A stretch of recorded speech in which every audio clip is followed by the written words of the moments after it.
Welcome back to VUHS learning. आज की इस वीडियो में हम CS 304 ऑब्जेक्ट ओरिएंटेड प्रैक्टिकल्स का जो था वो हम लैब्स डिस्कस कर रहे थे। प्रीवियस लैब्स जो है उनकी प्लेलिस्ट का लिंक जो है वो मैं डिस्क्रिप्शन में प्रोवाइड कर दूंगी। अगर चैनल को सब्सक्राइब नहीं किया तो आई विल रिक्वेस्ट कि आप चैनल को सब्सक्राइब करें। अच्छा, इन लैब्स में जो है मैं थ्योरी और प्रैक्टिकल दोनों को कवर आउट करवाने की कोशिश करूँगी, तो आपने वीडियो को फुल वॉच करना है, क्योंकि जब आप वीडियो को फुल वॉच नहीं करते तो आपके कंसेप्ट जो होते हैं वो आपके अच्छे से क्लियर नहीं हो पाते। अब हम स्टार्ट करते हैं। लैब नंबर 5 आज हमने डिस्कस करनी है।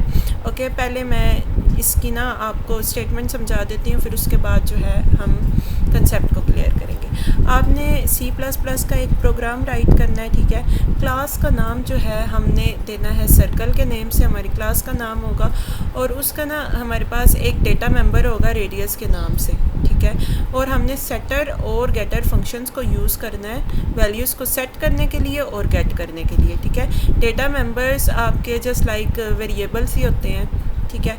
अब हमने यहाँ पे जो मेन हमारी चीज़ है वो है हमारे पास ऑपरेटर ओवरलोडिंग। इसका कंसेप्ट जो है वो मैं आपको हैंड आउट से रेफरेंस दूंगी, तो वहाँ से हम लोग ये क्लियर कर लेंगे। अब यहाँ पे in this main function create 3 object, आपने 3 ऑब्जेक्ट बनाने हैं, C1 C2 C3, और आपने ऑपरेटर प्लस को जो है ओवरलोड करवाना है इसमें, ठीक है। और सेटर और गेटर फंक्शन आपने यूज़ करने हैं, ठीक है। और सेट के फंक्शन से ना आपने C1 और C2 की वैल्यू जो है वो आपने सेट करनी है, ठीक है। अब नेक्स्ट जो है हमने इस तरह से जो है ना इसको ऐड करवाना है, ठीक है। और गेट का फंक्शन यूज़ करना है C3 के लिए, ठीक है। अब नेक्स्ट है हमारा ये जो है प्रोग्राम रन हो जाएगा, तो उसकी स्टेटमेंट में ना जब हम तीनों मीन्स के ना तीनों जो ऑब्जेक्ट हैं उसको हम ऐड करेंगे, तो हमारे पास रिज़ल्ट जो है वो हमारे पास इस तरह से ना उनके ऐड होके सम जो है इस तरह से प्रिंट होगा।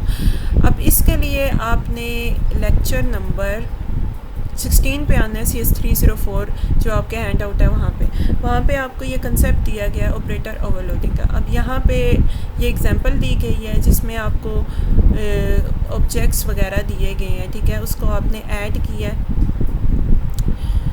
ये देखें। अब ये कॉम्प्लेक्स ये आपके पास क्लास का नाम है, ठीक है। ये हमने रेफरेंस जो है वो पास किया है, ठीक है। कॉन्स्ट और कॉम्प्लेक्स 1 और C1 का उसको रेफरेंस दिया है, ठीक है। और ये हम बेसिकली एडिंग कर रहे हैं। अब यहाँ से देखें कि जब हम जो है ओवरलोडिंग के बगैर हम एडिंग करते हैं तो हम कुछ इस तरह से करते हैं। कॉम्प्लेक्स का मतलब है क्लास का नाम है आपके पास, और C3 हमारे पास ऑब्जेक्ट है, ठीक है। हम इक्वल लगाते हैं, असाइनमेंट ऑपरेटर लगाते हैं, फिर देन C1 को ऐड कर दो डॉट, ठीक है, पॉइंटर है हमारा, फिर ऐड C2, ठीक है। C2 का रेफरेंस हम देते हैं और C1 में उसको ऐड कर देते हैं। लाइक ऑपरेटर ओवरलोडिंग के बगैर जो है हम इस तरह से एडिंग जो है परफॉर्म करते हैं।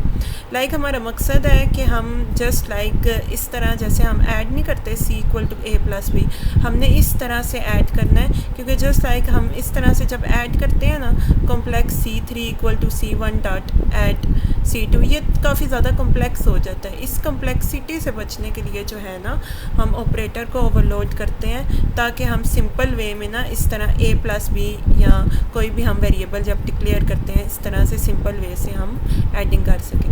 अब देखें, अब नेक्स्ट हमें जो है हमने ऐड किया था, फिर आपको ये बताया गया है कि हम जो है ऑपरेटर को ओवरलोड कर सकते हैं, ठीक है। हमारे पास काफ़ी डेटा टाइप्स इंक्लूड होती हैं इंट फ्लोट की, और यहाँ पे आपको बताया गया कि जैसे हम C में परफॉर्म करते हैं 2 वेरिएबल को डिक्लेयर करके फिर थर्ड में उसको स्टोर करवा देते हैं, लाइक A + B को हमने ऐड किया और थर्ड में स्टोर करवा दिया। अब हम ऑपरेटर ओवरलोडिंग के बगैर यहाँ पे करेंगे तो कॉम्प्लेक्स C3 = C1 + C2 हम इस तरह से परफॉर्म नहीं कर सकते, तो हमारा ये एरर जनरेट होगा। तो हमें ऑपरेटर ओवरलोडिंग से हमारा रीयूजेबिलिटी जो है वो इम्प्रूव होती है और हमारा कोड जो होता है वो हमारा शॉर्ट हो जाता है, ठीक है।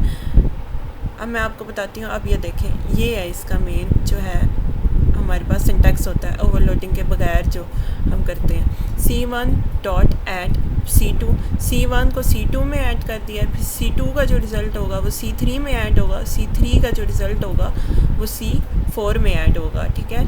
ये काफ़ी लॉन्ग प्रोसेस हो जाता है, ब्रैकेट्स का इशू आ जाता है, एरर आने के चांसेस ज़्यादा होते हैं, ठीक है। अल्टरनेटिव वे है आपके पास, आप इस तरह से भी इसको कर सकते हो, ठीक है। ये इसके फ़ायदे लिखे हुए हैं, आप पढ़ लें। और नेक्स्ट है ये, आप जो ऑपरेटर ओवरलोड कर सकते हो वो होते हैं आपके पास plus, minus, multiply and so on, ठीक है। अब नेक्स्ट है ये आपको बता रहे हैं कि आपने इस तरह से ओवरलोड किया है C1 प्लस C2, C3 और C4 इस तरह से किया है। और ये आपके पास कुछ डेटा टाइप्स हैं।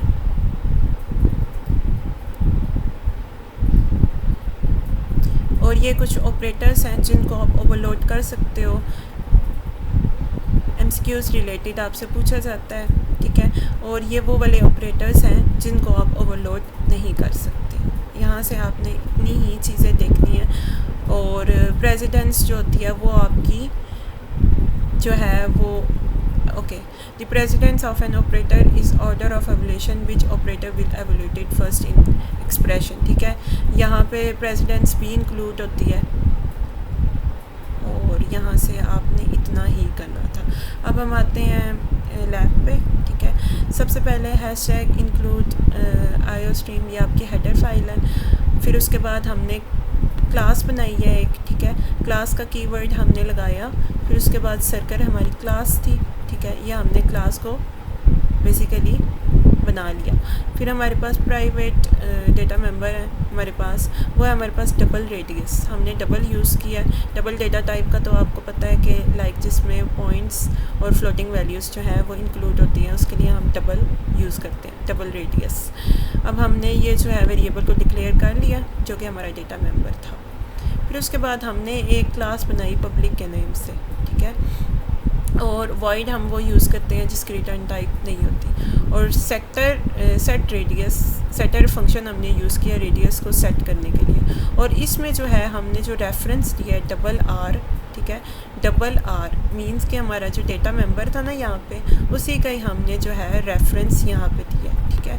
अब ये क्या कर रहा है, setter function to set the value of radius की वैल्यू को सेट करने के लिए हम सेटर फंक्शन जो है वो यूज़ करते हैं। अब नेक्स्ट है हमारे पास assigning the variable radius with the value of are.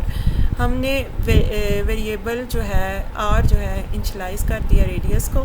फिर नेक्स्ट है हमारे पास ब्रैकेट को हमने ओपन किया है तो हम ब्रैकेट को क्लोज भी करेंगे। नेक्स्ट है आपके पास double get radius, getter function हमने यूज़ किया रेडियस की वैल्यू को गेट करने के लिए। फिर हमने रिटर्न करवा दिया सिंपल वैल्यू। फिर उसके बाद अब जो है हमने बेसिकली हमारा ऑपरेटर ओवरलोडिंग का ये मेन है, ठीक है। मैं आपको समझाती हूँ कि आपने ऑपरेटर को ओवरलोड किस तरह से करना है। सबसे पहले आपकी क्लास का नेम आएगा, ये आपका सिंटैक्स है, ये MCQs में पूछा जाता है तो आपने अच्छे से याद करना है। सबसे पहले आपका आता है क्लास का नेम, ठीक है।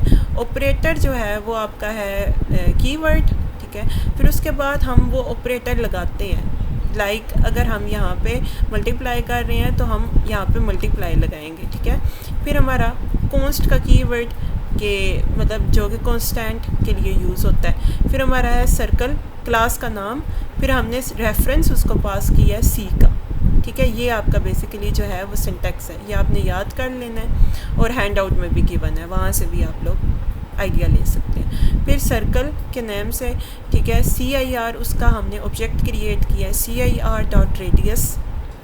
फिर हमने क्या किया, यहाँ पे दिस ऑपरेटर का यूज़ किया हमने, ठीक है। फिर जो है प्लस कर दिया उसमें रेडियस को, ठीक है। C जो है हमारा जो है वो ऑब्जेक्ट क्रिएट हुआ है, फिर हमने इस तरह इसको ऐड कर दिया। फिर रिटर्न कर दिया CIR ऑब्जेक्ट, सर्कल का जो ऑब्जेक्ट था CIR हमने क्रिएट किया था तो उससे हमने ऑब्जेक्ट जो है वो रिटर्न करवा लिया। फिर नेक्स्ट है हमारे पास हमने सर्कल लिया, उसके 3 ऑब्जेक्ट जो हैं वो हमने डिक्लेयर किए। फिर हमने डबल आर ये जो है वेरिएबल डिक्लेयर किया। फिर C1 अब हमने यहाँ पे ना बेसिकली हमने वैल्यूज़ पास की हैं, ठीक है। सेट रेडियस जो है रेडियस को सेट किया और यहाँ पे पैरामीटर में जो है वो हमने वैल्यूज़ जो है वो पास कर दी। C2 में हमने अगेन वैल्यूज़ पास की हैं 12.0, ठीक है। फिर हमने इसको ऐड कर दिया, C3 में जो है C1 प्लस C2 जो है हमारे पास ऐड हो जाएगा। अब देखें C1 में हमारे पास 6 है और C2 में हमारे पास 12 है। 6 प्लस 12 हमारे पास होता है 18, मीन्स के C3 में अभी इस वक्त जो है 18 जो है वो ऐड हो गया। अगर हम ये वाली लाइन नहीं लगाते, ठीक है, ये मेन लाइन है इसकी, ठीक है, यही है आपकी ऑपरेटर ओवरलोडिंग की जो है ना वो आपका सिंटैक्स है, ठीक है। अगर हम ये लाइन नहीं लगाते तो हमारा एरर आ जाएगा, हम इस तरह से ऑपरेशन को परफॉर्म कर ही नहीं सकते। फिर नेक्स्ट है हमारे पास r=c3.getRadius, ठीक है। फिर हमने रेडियस को गेट कर लिया, फिर उसके बाद जो है सी आउट की मदद से कंप्यूटर स्क्रीन पर जो है वो आंसर हमने प्रिंट आउट करवा दिया, और ये क्लोजिंग की ब्रैकेट है, ठीक है। So that's the lab number 5। Thanks for watching, please subscribe to my channel. अल्लाह हाफिज़।